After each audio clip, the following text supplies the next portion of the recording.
Hey everyone, welcome back to our channel where we talk about all things related to mental health and personal development.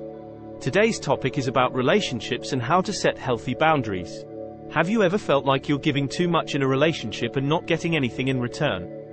Or maybe you felt like you're constantly compromising on your values to keep someone else happy. It's time to learn about setting boundaries in relationships. Tip number 1, identify your boundaries. Identify what are the values that you hold dear in your relationships. What behaviors are you not willing to tolerate? Knowing your boundaries is the first step to being able to communicate them effectively. It's important to understand that boundaries are not about controlling others. They are about taking responsibility for your own well-being and communicating your needs in a healthy way. When you're clear on your boundaries, you're less likely to feel resentful, taken advantage of, or disrespected in your relationships. Tip number 2, communicate your boundaries. It's important to express your needs and limits to your partner or loved ones. This can be uncomfortable, but it's necessary for building healthy relationships. When communicating your boundaries, be clear, firm, and respectful. Remember that your boundaries are not set in stone.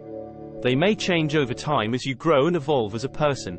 So, it's important to check in with yourself and your partner periodically to make sure your boundaries are still aligned with your needs. Tip number 3, stick to your boundaries.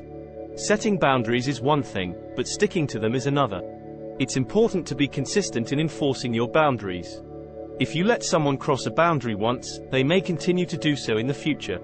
Sticking to your boundaries will help build trust and respect in your relationships. It's also important to recognize that setting boundaries may require some discomfort or conflict. However, avoiding conflict in the short term can lead to resentment and unhappiness in the long term. Remember, you have the right to say no and to protect your own well-being.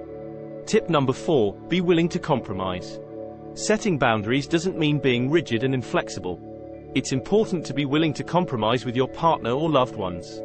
Finding a middle ground that works for both parties can help build stronger relationships. Healthy relationships are based on mutual respect and consideration.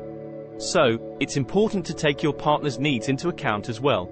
This doesn't mean compromising on your own values, but rather finding a way to meet each other's needs without sacrificing your own. Tip number 5, remember why boundaries are important.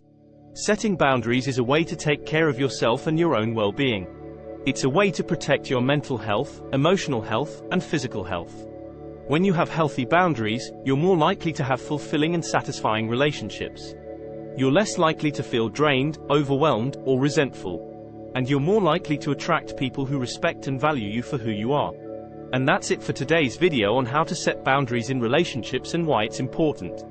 If you enjoyed this video, don't forget to like, share, and subscribe to our channel for more helpful tips on mental health and personal development.